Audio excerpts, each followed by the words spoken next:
Southeast Radio's Business Matters with Karl Fitzpatrick.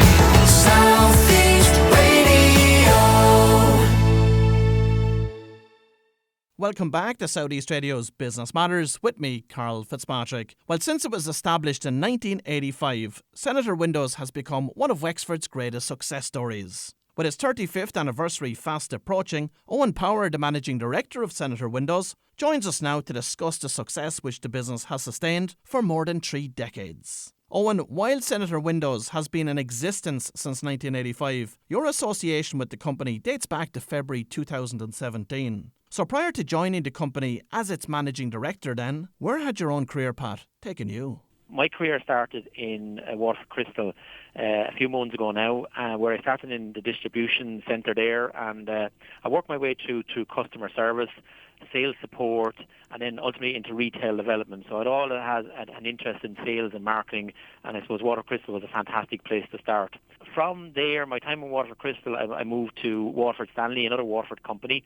I spent 15 years there in Waterford Stanley, and I rose to becoming their commercial director and their country manager for Aga Range Master Group, who acquired Waterford Stanley back in 2005. And Owen, what appealed to you about joining Senator Windows as its Managing Director? Well, I knew Senator Windows was a great, iconic Irish company. Their existing MD was retiring, and they were looking for somebody to come over and, I suppose, take over the reins and take the business to the next level. So I met the owners of the group. Senator Windows is owned by a company called Gowan Group. It was a family holding company, and they have lots of Irish business interest in the Irish business market. They'd most notably known for car distribution. They have Peugeot, Honda, and Opel, and they were looking for somebody to come in, I suppose, and take over the reins at an exciting time in Senator's career, its own career, in terms of driving the business forward to the next level. And when you assumed the role, what approach did you take to it? Well, I suppose, like, coming from different businesses, you have to familiarise yourself with a different industry, and that sometimes can be very hard. It takes time. I suppose for the first 3 months I set about understanding the industry, the business, the players, where the industry was at, how fragmented it was, who the competitors were, and to try to formulate a vision for the business. And I suppose then the next 6 months I put together a 3-year strategy that I felt the direction that the business needed to go in, and I presented that to the board in terms of where I felt we should be driving the business forward over the next 3 years. And I suppose we're now in our second year of that plan. And I suppose if I could just give you an overview of that, the strategy was really to reinvigorate the brand, engage customers, drive sales, reposition Senators as Ireland's number 1 window and door company, and kind of grow sales in 2 core ways, kind of domestically and commercially, which I'll talk about a little bit later on. So provide us with an overview of the scale of the business today. Well, the business, I suppose, during the recession, the business would have had over 200 employees here in Wexford, and we do have a great, passionate, loyal workforce. People stay with us, but we've slipped back to about 80 today. 80 people in the factory. We also have another 120 people out in the independent franchise dealer network. So there's a family of about 200 people associated with the company, and we fabricate here everything on site. We have I suppose over 30,000 square feet of a premises, so we have a long tradition. So it's quite big locally, and it's well respected, and we have a good, loyal and passionate workforce. And as you say, you have a national franchise network in place. How does the relationship work between them and you? Yeah, it's great. It's like a franchise operation. They're independent businesses, and some of them are small, some of them are larger. We've got 20 of those franchise holders, and they're exclusive to Senator. So they sign up to an agreement with Senator where they exclusively resell our products, and we brand and we market them, and we do local marketing and national marketing, and we support them with product, showroom displays, advertising, the Senator way effectively, and they roll that out across the country. And most of the people that have been with us have been here this a very long time, and they would be well known locally in their own locality in terms of being the local Senator retailer for the brand, and would be quite well connected and well known. So it's a partnership, to use a term that's been thrown out there a long time, but it really works. There's times when we have to sort issues out amongst ourselves, but 99% of the time we're all rowing the same direction, and we're all striving to deliver that Senator promise and that peace of mind from the brand. Now, as you say, you have 80 staff working here out of Wexford. What's done on the factory floor in Wexford? Because many of our listeners will be familiar with the size and scale of your factory, but mightn't necessarily know what goes on behind the doors. Yeah, and that's a good question, Carl. We love to share that with people as well, because we actually built a new showroom, just recently launched, 2,000 square foot showroom for people to come see what we do and how we do it. So we have a state of the art showroom just launched literally last Saturday. And we had a fantastic turnout locally, so people are very interested, and we did a huge amount of sales on the day. But the showroom is adjacent to the factory, and the factory is basically broken into two areas. We have a PVC division and we have an aluminium division. And while PVC is the mainstay of our operation, it's probably about 70% of the business, our aluminium business is quite meaningful, and that breaks into domestic and commercial. So we can be either kitting out a new garage or a school, or we can be making aluminium windows for a domestic setting. And within those processes, you basically have the fabrication. So we bring in the component parts. So you'll have the windows frames. They will have to be cut on our saws. We'll have to be welded together. All the hardware will have to be put onto the product. It'll have to be assembled properly. It'll have to be checked. And then it'll have to be glazed. So there's probably 5 or 6 key components in the fabrication and manufacturing of windows and frames and commercial projects. So it's quite integrated. There's a lot of plant and equipment, a lot of experience needed from people. A lot of people with us are here a long time. They have a lot of experience and a lot of passion and a lot of skill built over many generations. Now, the window and doors industry is quite a competitive space. When you look at competitors like the scale of Munster Joinery, for instance, how do you compete against companies like that? Yeah, you're dead right. It is a competitive industry, and the window business was very fragmented before the recession, and there was probably, we calculated, maybe 300 fabricators around the country. During the recession, over half of those fell away. And so you had to be efficient, you had to be lean, you had to give service, and the competition was really, really hot. So to stay alive in this game, you need to be on your game every day, week in, week out. So you've got to deliver a quality product, and you've got to market your product. And I think what Senator does really, really well as a business is we have a marketing department here which supports the business here and obviously our dealer network. We do marketing communication our products very well in terms of where we pitch our products, where we pitch the brand, and we win repeated business from our investment in the product technology, in security, in efficiencies, and people are very, very interested and engaged now. Before, windows were just white PVC windows. Now they're a very, very important part of the fabric of the building and the envelope of the building, and very important to understand the environment that people are trying to equate. So we have this network locally in 20 locations where we listen to people's requirements, and then we try to exceed their expectations. And then, we use that brand leverage on a national basis to win customers over. And every customer, wins us the next referral and the next customer. So it's that way of building up the sales line like that is very important. And of course, there's a couple of different niches within your industry itself. Firstly, you have the new build, the one-off. Secondly, you have the residential development. And then thirdly, of course, you have that repair, maintenance and improvement market. Which one of those is your sweet spot? I suppose during the recession, there was no new house being built. So, we were all fishing in the repair, maintenance, improvement market. And that served us very well. It was very important, and it made us survive to the real tough, lean years. But as people start building again, we have a lot of commercial work. We have a lot of new build, one-off builds. So people are building houses again on site. And then you have the developer maybe building 100 or 200 houses. So we have to segment the market, and we have to target each of those. So we would like to see that percentage going from 100% RMI in the recession, probably down to about 60-40%. So 60% replacement, and then 40% in that new build housing scheme sector. So we have to target and cater for each of those sectors individually, and we have to market to them, and we have to have the salespeople, and we have to have the skills internally to actually support the growth in those areas, because they're all quite competitive, as my previous comment, and I suppose we need to be able to cater and compete in those sectors.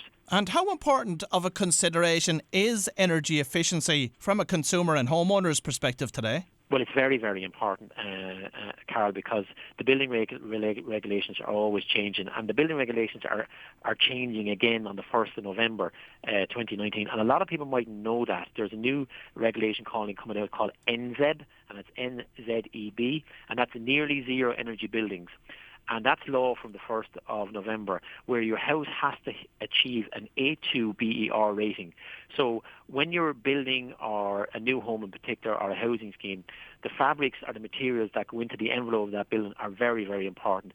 So because people now are looking for more glazing in their home, they're looking for more walls of glazing, maybe large lift and slide doors, the glazing is hugely important in terms of thermal values, in terms of calculating your BER cert, which is a requirement for all new builds, or even if you're thinking about leasing or selling your home, you must have a BER cert, a building energy rating cert.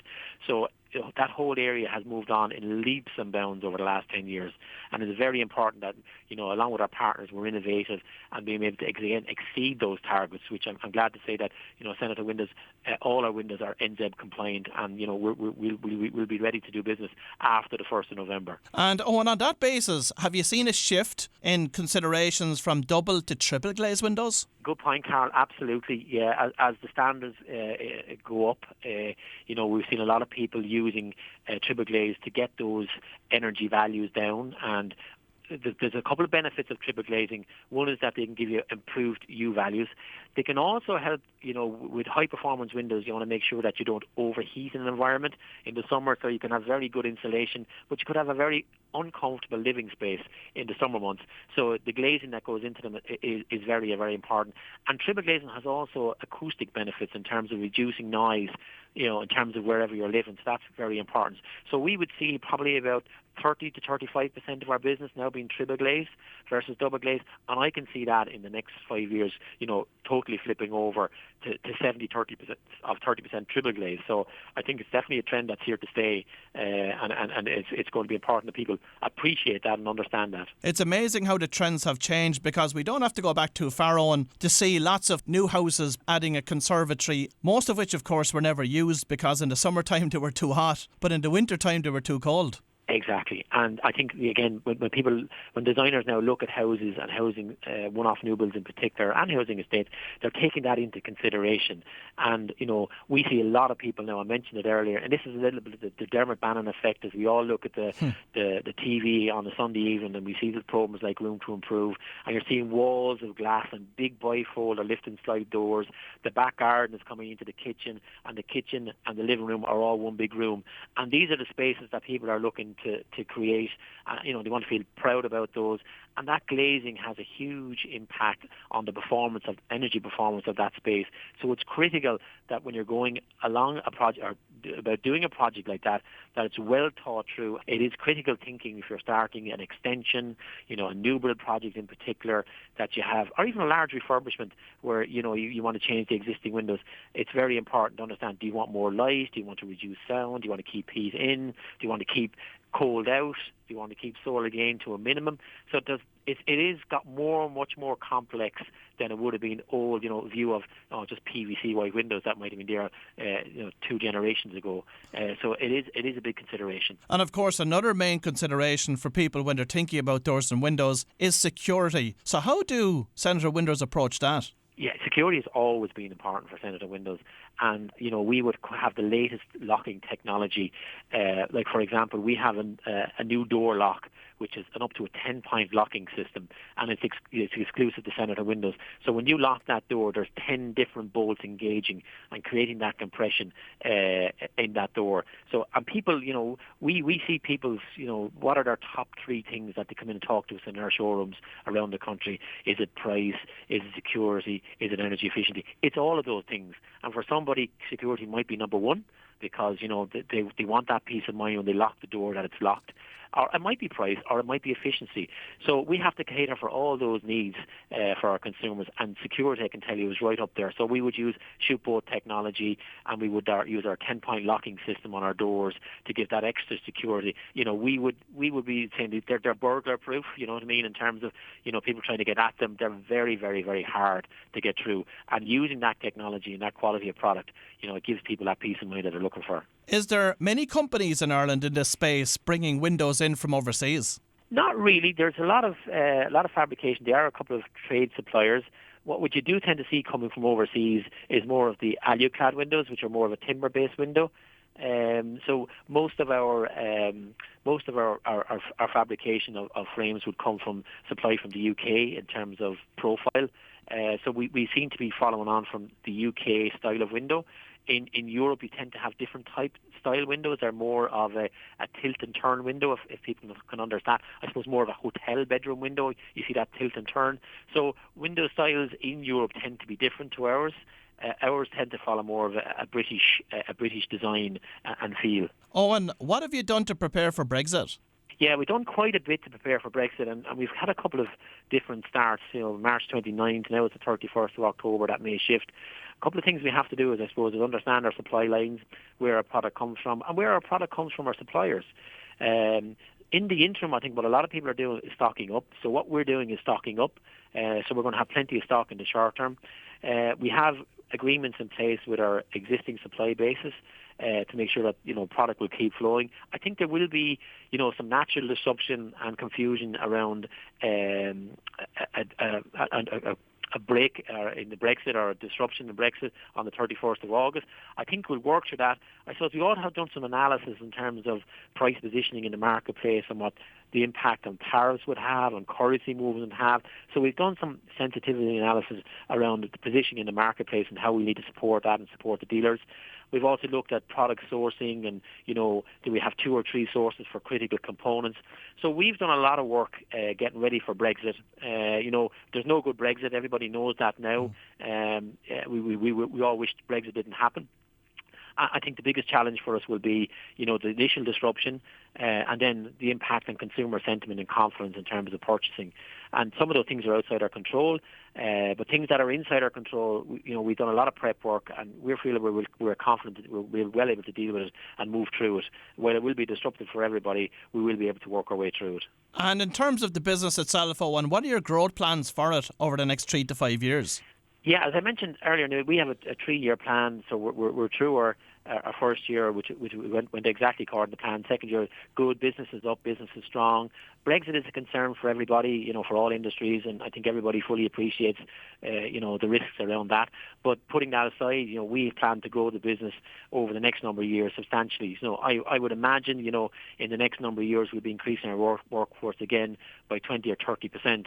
We brought in some key hires over the last number of months in terms of, business development manager. We have a new production manager with many years' experience in the industry.